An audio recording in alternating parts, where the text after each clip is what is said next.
নিয়ে আসেনি।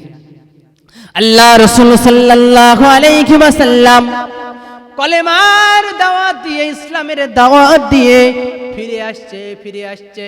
শরীরটা বড্ড ক্লান্ত, মরুভূমির দেশ, মরুভূমির দেশ, শরীরটা বড্ড ক্লান্ত।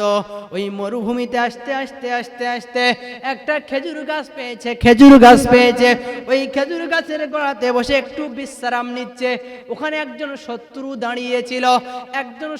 দাঁড়িয়েছিল, তার কাছে ছিল তরোয়াল। সে শুধু আমার নবীকে লক্ষ্য রাখে, কখন মুহাম্মদ এই পথ দিয়ে আসবে, আমি মুহাম্মদকে হত্যা করব।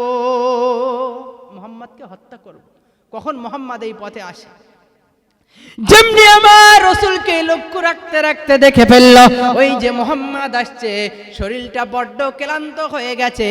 যেমনি খেজুর গাছের গোড়ায় বসে মৃদু মৃদু হাওয়া বইছিল, যেমনি চোখটা মেলে গেছে, ওই শত্রু তার খাপ থেকে তরোয়ালটা বার করে দাঁড়িয়ে আছে। রাসূলের যেমনি ঘুম ভেঙে গেল, চোখটা মেলিয়ে দেখছে সামনে শত্রু দাঁড়িয়ে আছে, আর তার হাতে তরবারি। এ মুহাম্মদ, বল আমার হাত থেকে তোকে কে বাঁচাবে বল। এ মুহাম্মদ, বল আমার হাত থেকে তোকে কে বাঁচাবে বল।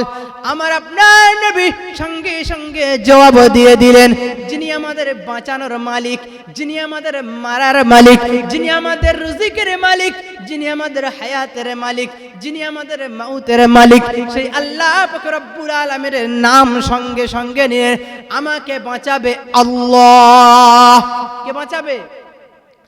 আল্লাহ শব্দের আওয়াজে, আল্লাহ শব্দের ঝংকারে ওই কাফেরের শরীরটা থরথর করে কাঁপতে শুরু করেছে। কাঁপতে তার হাত থেকে তরবারিটা নিচে পড়ে গেছে। যেমনি তরবারিটা পড়ে গেছে, রাসূল এবারে বলছে, বল আমার হাত থেকে তোকে কে বাঁচাবে। শত্রুর ক্ষমতা শেষ, তার হাত থেকে তরবারি পড়ে গেছে, তার সমস্ত শরীরটা কাঁপতে শুরু করেছে আল্লাহ শব্দের ঝংকারে। এই শত্রু, বল আমার হাত থেকে তোকে কে বাঁচাবে। তখন বলছে, আন্তা মুহাম্মদ, তুমি বাঁচাবে, তুমি বাঁচানো ছাড়া এখানে আর কেউ নেই, আন্তা মুহাম্মদ, তুমি বাঁচাবে।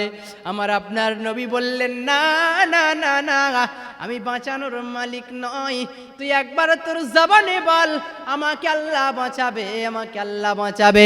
যেমনি বলল আমাকে আল্লাহ বাঁচাবে, দয়ার নবী, মায়ের নবী, রহমাতুল লিল আলামিন ওই তরোয়ালটা তার হাতে দিয়ে বলল, যাও তুমি তোমার পথ ধরে তোমার গন্তব্যেই চলে যাও। জানি দুশমনকে রাসূল ক্ষমা করে দিত না, কিন্তু আমরা আমাদের সেই পূর্বপুরুষদের রাগ আজও পুষে বেড়াচ্ছি। বেড়ায়নি? আল্লাহ আমাদেরকে হেফাজত করুক। রাসূল তো এটাই শিখিয়ে গিয়েছে।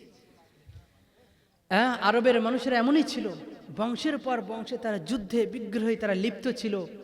রাসূল এসে একটা মেহনত করে তাদেরকে সাহাবী বানিয়ে দিল। শুধু সাহাবী নয়, তারা আল্লাহর তরফ থেকে লকাব পেয়ে গেল রাদিয়াল্লাহু তাআলা আনহু। তারা আল্লাহর উপরে রাজি, আল্লাহ তাদের উপরে রাজি। দরুদ শরীফ, আল্লাহুম্মা সাল্লি আলা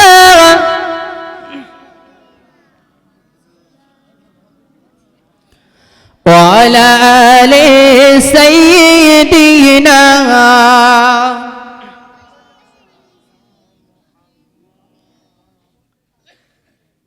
আসুন আর মাত্র 2টা ঘটনা বলে আপনাদের ছুটি দিয়ে দেব। বেশি সময় বাড়াবো না, সময় মোটামুটি শেষ হয়ে গেছে। আমাদের দুনিয়াটা আমাদের কাছে বড় আখিরাতের থেকেও। বর্তমান পরিস্থিতি কেন? যখন মাইকে আজান হয় আমরা মসজিদে যাই না কেন? আল্লাহকে বলি, ওগো আল্লাহ,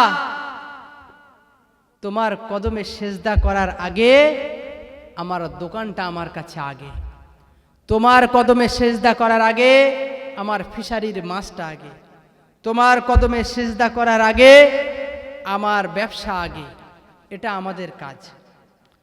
যদি এটা আমাদের কাজ না হতো, আজান হওয়ার সঙ্গে সঙ্গে দোকানে ঝাঁপটা পড়ে যাবে।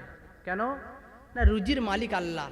আল্লাহ বলেছে যে 5 ওয়াক্ত নামাজ পঙ্খানুপঙ্খানুভাবে আদায় করবে, আমি আল্লাহ তার সমস্ত রুজিকে মিটিয়ে দেবে। জোরে বলুন না সুবহানাল্লাহ। কিন্তু আমরা রুজি মানে কি মনে করি? টাকা পয়সা হলেই আমরা ভালো খাবো, এটাই রুজি মনে করি, তাই তো? রুজির অর্থ এটা নয়। আপনি হাজার হাজার টাকা ইনকাম করবেন, আল্লাহ যদি একটা রোগ আপনার মধ্যে দিয়ে যায়, ছোট্ট রোগ, আল্লাহ মাফ করুক, আল্লাহ যেন কাউকে না দেয়, মাথায় যদি একটা ছোট্ট ব্রেন টিউমার হয়, আপনার লাখ লাখ টাকা, কোটি কোটি টাকা ওই ভ্যালুরে ডাক্তাররা খাবে না? খাবে না? খাবে না? খাবে না? আপনার ব্যবসা আপনাকে ঠেকাতে পারবে না। কিসে ঠেকাবে? ভালো করে বলছি শুনুন, হালকা বয়স আপনাদের বোঝাতে পারবো না। এখানে ভ্যালুরির ডাক্তার যখন পারেনি, চিত্তরঞ্জন পারেনি, নীলরতন পারেনি, পিজি পারেনি, কোথায় চলে গেছে? ভ্যালোরে চলে গেছে। ভ্যালোরের ডাক্তার যখন পারেনি, তখন আসল ডাক্তারের কাছে ফোন আসছে, আসসালামু আলাইকুম ইমাম সাহেব, আসসালামু আলাইকুম হুজুর, একটু মাদ্রাসার ছেলেদের নিয়ে একটু দোয়া করেন, আমার আব্বার শরীরটা খুব অসুস্থ। সব ডাক্তার ফেল। কোন ডাক্তারের কাছে ফোন আসছে? মাদ্রাসার হুজুরদের কাছে। এটা সত্যি বলছি না আমি বানিয়ে বলছি? বলুন। সব ডাক্তার ফেল হলে লাস্টে কোন দরবারে আসতে হয়? কোরআনের দরবারে, আলেম উলামাদের কাছে। আর আলেম উলামারা কার কাছে বলে? আসল ডাক্তারের কাছে। ওগো পরওয়ারদিগারে আলাম, কোরআনের ওসিলা করে তলাবায়ে আজিজ বাচ্চাদের মুখের দিকে তাকিয়ে আমার অমুক ভাইয়ের আব্বাজিকে শরীরটাকে সুস্থ করে দাও। বাচ্চারা এই দোয়া করে না? করে না? কিন্তু আমরা সেই আলেম উলামাদেরকে ঘৃণা করি। অনেক মানুষ আছে টুপি দাড়ি দেখলে মনে করে এরা ভিখারি, এরা শুধু চাল তোলে, টাকা পয়সা তোলে, এর মধ্যে শিক্ষা নেই, কিছু নেই, এটাই মনে করে। এটা আমাদের এই বাঙালিদের মধ্যে একটু বেশি। গুজরাটে যাবেন, হায়দ্রাবাদ যাবেন, কেরালা যাবেন, দাড়ি আছে, টুপি আছে, মাওলানা সাহেব বড় ব্যবসা করে সোনার, তার পাশে আপনি দাঁড়াতে পারবেন না। এই যে আমাদের এই দিকতে সব মাদ্রাসার যে কালেকশন নিয়ে আসতে যায়, কি মনে করছেন? উলামারা উলামাদের দয়া বোঝে, উলামারা উলামাদের দয়া বোঝে, উলামাদের কাছে যায়। শুধু এই কোরআন হাদিস শিখলে যে আপনাকে এই মসজিদে ইমামতি করতে হবে আর মাদ্রাসায় পড়াতে হবে, এটাই আমরা মনে করি। শিখুন, আপনি বাংলা শিখুন, ইংলিশ শিখুন, সব শিখুন, কিন্তু ইসলামকে আপনাকে শিখতে হবে। কেন? ইসলাম যদি আপনি শেখেন, আপনি উকিল হয়ে, আপনি ওই আপনার ভিডিওয় বসে, চেয়ারে বসে নিচে থেকে টাকা ঘুষটা নিতে পারবেন না যদি আপনার মধ্যে ইসলাম থাকে। আপনি বড় ব্যবসাদার হন, কিন্তু আপনি ইসলাম শিখুন।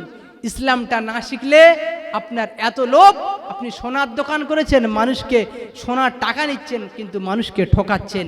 কিন্তু ইসলাম যদি আপনার মধ্যে থাকে, রসুলের আপনার সুন্নাত যদি আপনার মধ্যে থাকে, কোরআনের হুকুমকে যদি আপনি মেনে নিতে পারেন, আর এটা আপনার মধ্যে থাকবে না, আপনার আখিরাতটা ভালো হবে, লা মাহদুদের জিন্দেগিটা ভালো হবে। আসুন একটা ঘটনা বলে শেষ করে দেব। আমরা দুনিয়াকেই আসল মনে করেছি, আর সাহাবায়ে কেরাম তারা আখিরাতকেই আসল মনে করেছে। রুজি নিয়ে একটা উদাহরণ আমি দিয়ে দেব, লাস্ট শেষ করে দেব। তার আগে সাহাবীদের একটা ছোট্ট ঘটনা আপনাদের শুনিয়ে দিই। মুতার প্রান্তরে যুদ্ধ হবে। ওই